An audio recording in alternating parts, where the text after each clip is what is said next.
Welcome back. A high-stakes race for the next governor of Florida. After Ron DeSantis' 2 terms come to an end this November, gubernatorial candidate and former Florida House Speaker Paul Renner criticized the proposed constitutional amendment on property taxes, noting that they would require Senate approval and 60% voter approval in November.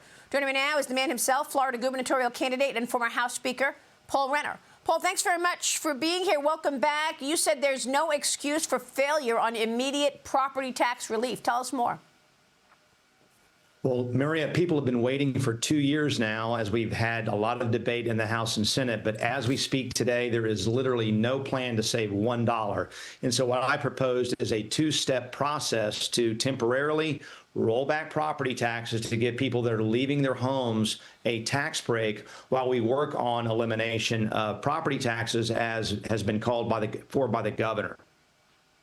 And why don't you assess what's going on in terms of property taxes? Because New York City Mayor Zoran Mamdani is doing the opposite, floating a massive property tax increase on New Yorkers. He needs to close a $12 billion budget gap.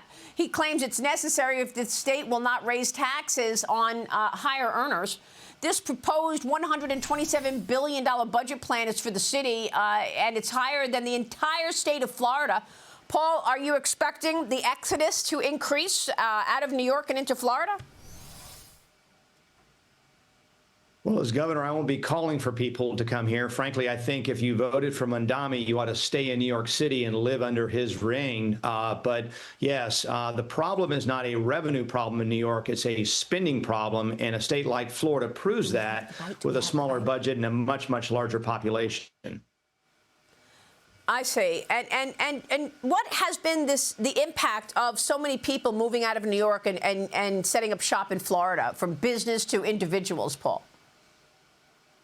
Well, it's been both a blessing and a curse. Obviously, we have more money flowing into the state of Florida than any other state. In fact, the next 9 states combined in terms of inflow, if you look at IRS data, but it does put a strain on our environment, on our roads, our bridges, et cetera. And so we're looking at making major investments to make sure that we can continue to have the great quality of life that we enjoy here in Florida.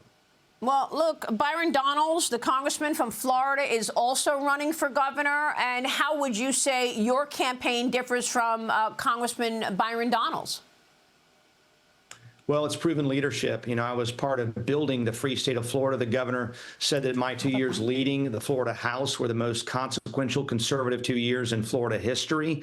And on the other side, there's just no record of showing up to battle and winning things for people.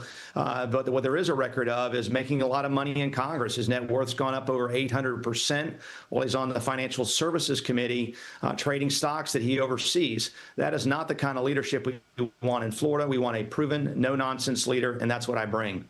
Well, I don't know if we have any evidence of any trading from Byron Donalds. He obviously is in a leadership position in the Financial Services Committee and other committees, and has been setting President Trump's agenda throughout Florida. Are you going to be looking at President Trump's agenda and trying to set that further in Florida? Absolutely. Will be a great partner for President Trump. Thank God he got elected and we don't have Kamala Harris in the White House right now. And he's been doing great things there in Washington, D.C. But no, we'll be a great partner for President Trump, as Governor DeSantis has, and look to continue to extend Florida as the model for the rest of the country. All right. We'll be watching. Certainly, it is a great model to watch. Paul, thanks so much. We'll be watching your campaign, certainly. Paul Renner joining us this morning on his campaign. Yeah, and to you, sir.